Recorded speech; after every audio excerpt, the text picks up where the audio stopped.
Katie Wojtowicz, and I am with Katie Wojtowicz Homes with Samson Properties. So I'm a person who helps people buy and sell houses using the least amount of stress as possible. So that's what I do. Yeah, awesome. I can't wait to hear some more. Yes. All right, could you share with us your journey into real estate and kind of what inspired you to become a realtor?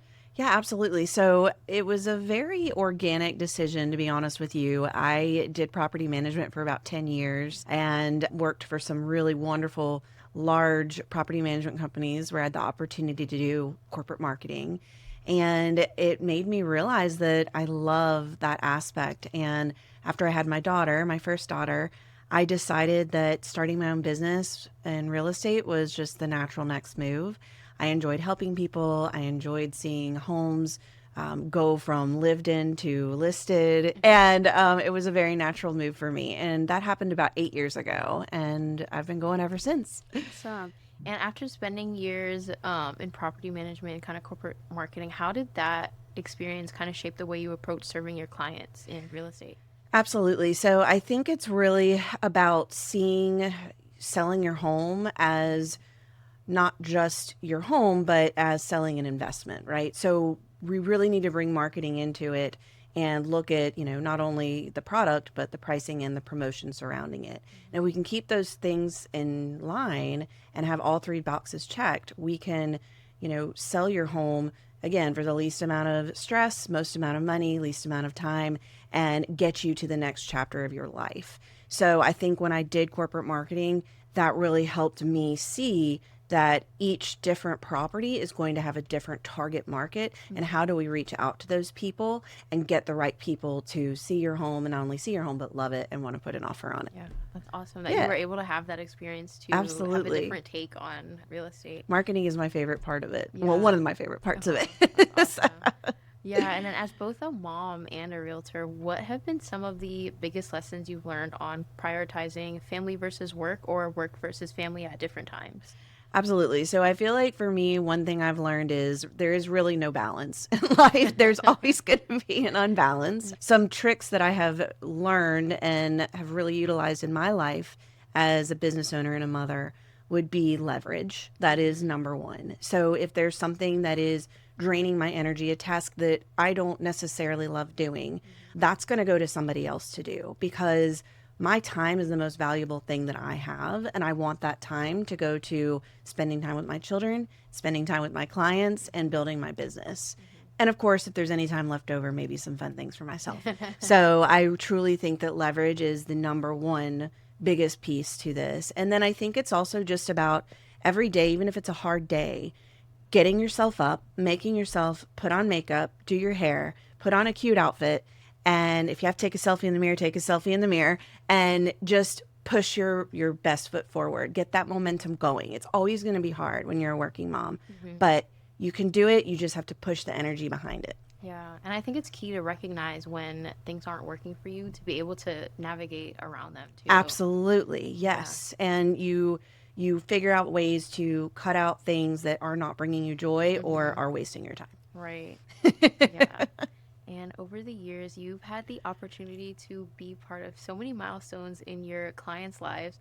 Is there a particular experience that really stands out to you and reminds you why you love what you do? Yes, absolutely. So this happened just 2 days ago. I want to give a shout out to my clients, Omar and Minclair. Omar and I actually met, he found me on Google, right? He saw a good review, reached out to me years ago. I helped him buy, sell, and then buy again this last year, his last house that he's in, when he announced to me that him and his wife were pregnant. Well, the other day, I got a text at about 7:15 in the morning. Katie, Minclair's going to the hospital. We're having the baby today.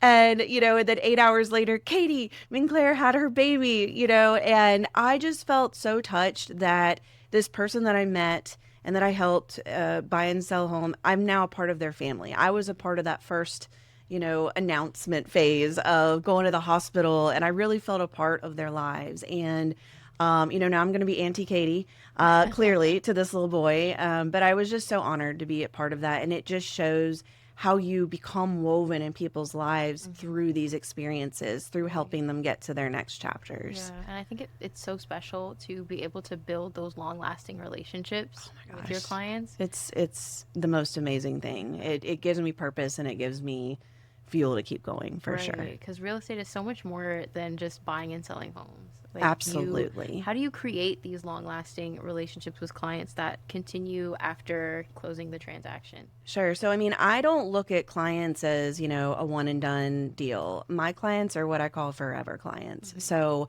there are people that are always going to be in the picture. My very first listing 8 years ago was a neighbor, and we didn't even know each other that well, but I begged her to let me list her house.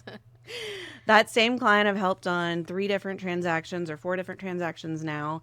And we actually just had dinner the other night and we are very close friends. And I think what happens is you go through this. And for me, I love people, I love relationships. And so, first of all, I'm going to miss you when the transaction's over. So you're going to hear from me. I'm going to be calling you. I'm going to be texting you. I'm going to be sending the Christmas card, following you on social media and checking in on your life.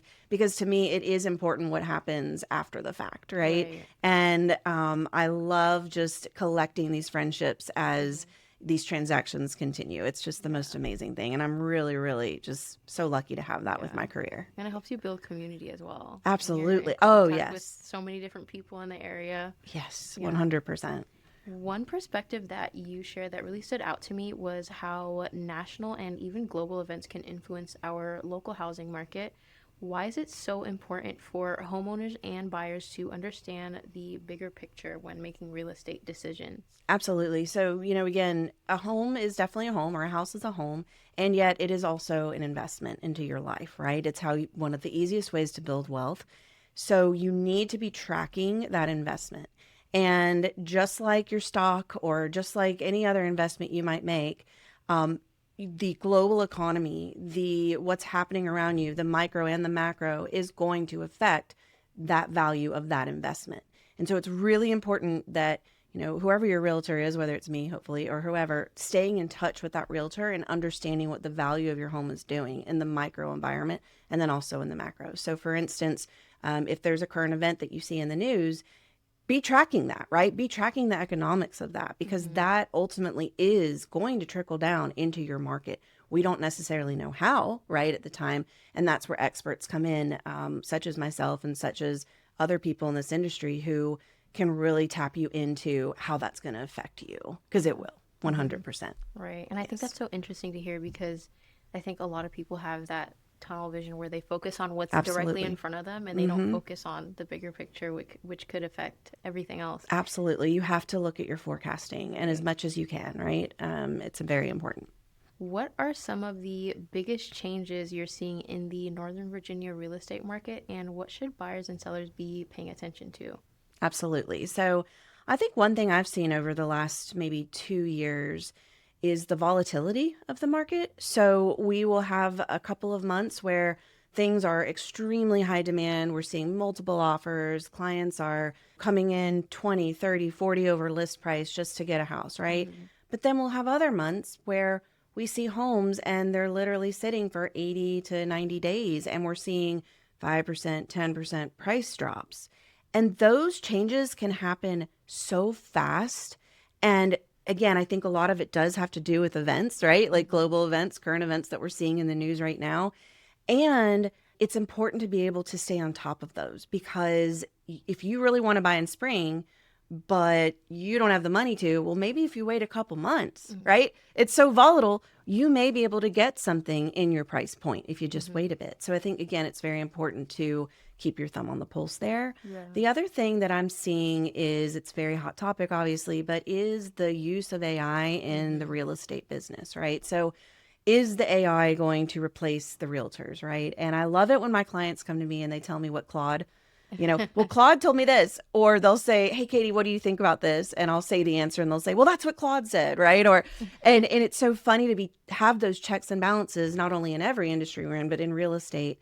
I was joking though with you that, at the end of the day, Claude can't replace me coming and making sure you look at the neighbors and making sure they're not have junk in their yard or Right. there's a weird smell in the house. So no one's going to replace that part of it. But I do feel like that is bringing in a new just piece to our industry and how people are electing to buy homes. Yeah, and I think especially with the access to different information online and including AI, it's so important to get a professional opinion. Absolutely, right? Yeah. Because AI is pulling national data, sometimes Hmm. even international data to give you Right. answers. And so you really need somebody who knows, like, again, like the Virginia market, the Northern Hmm. Virginia market is very volatile.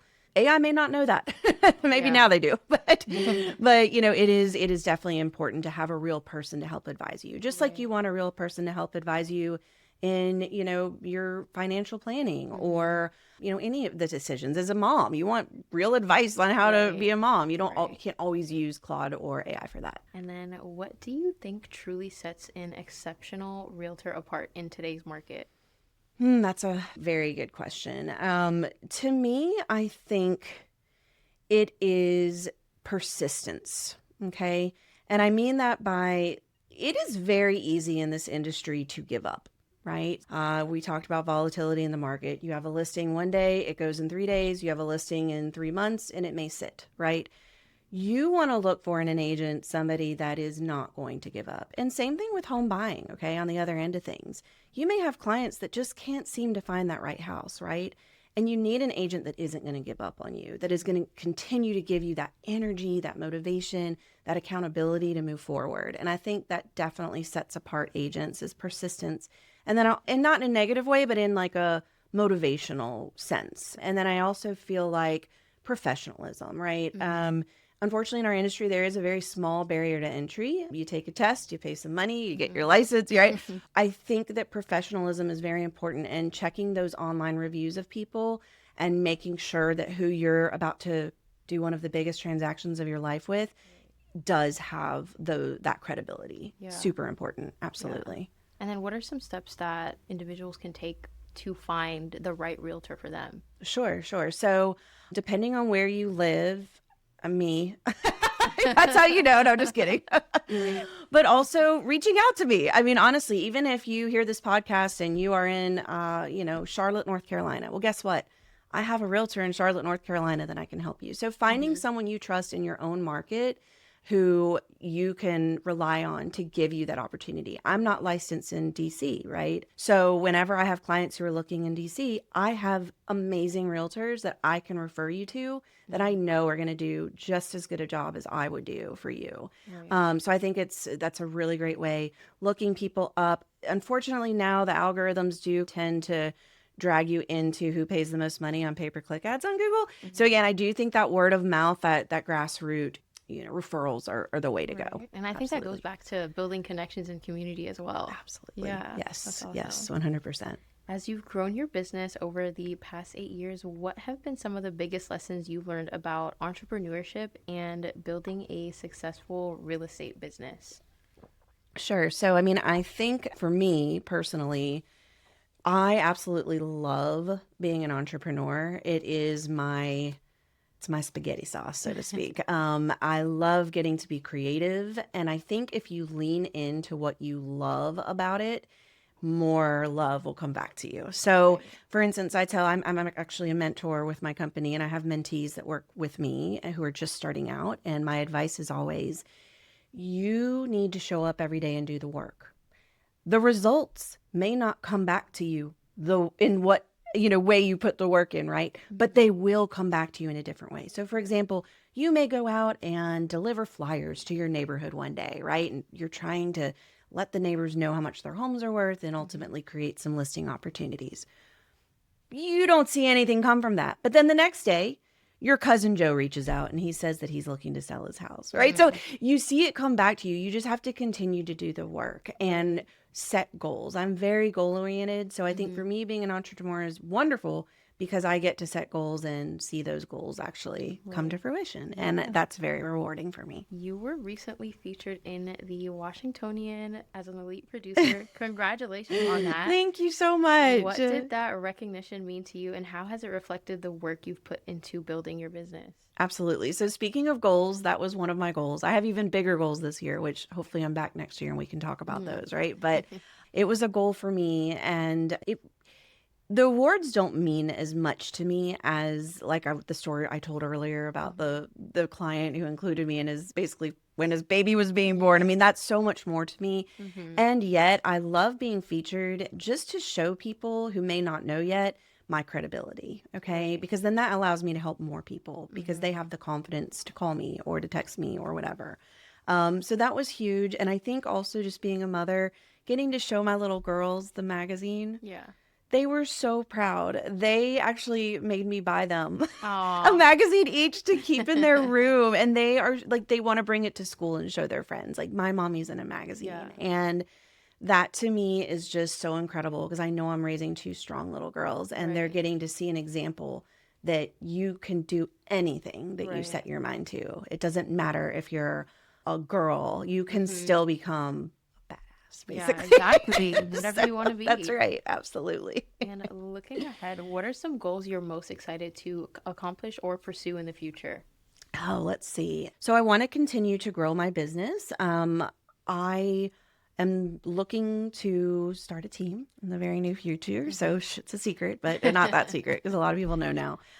So I am beginning that process of just building a very strong foundation to attract like-minded women, moms who want to join my tribe and, continue to conquer the Nova real estate market one house at a time.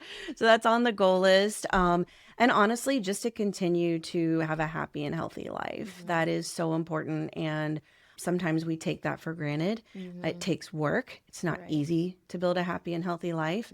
So those are both very big goals of mine. I also have some volume goals that I'll keep to the side, but those are happening. And to continue to make people feel happy and take as much stress off of people by sharing my knowledge of how to buy and sell houses. So that's leading with purpose, and that's what I want to continue to do.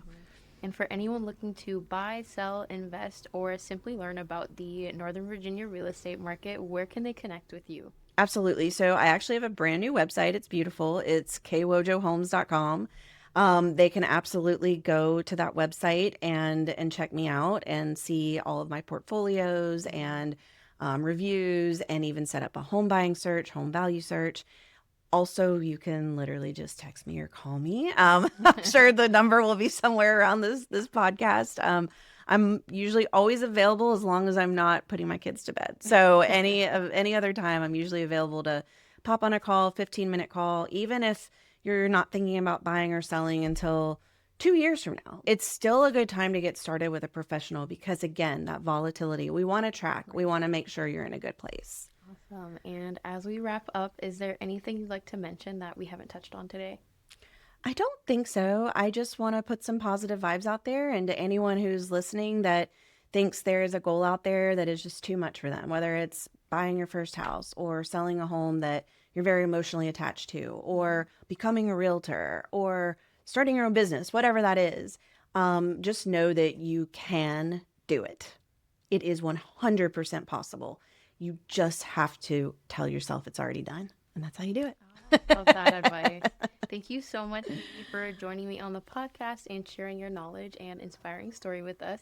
I wish you the very best in all that comes your way in the future. Absolutely. Thank you so much for having me. It's been an absolute pleasure. If you're a business owner, founder, or entrepreneur, we would love to have you on the Alamon Show.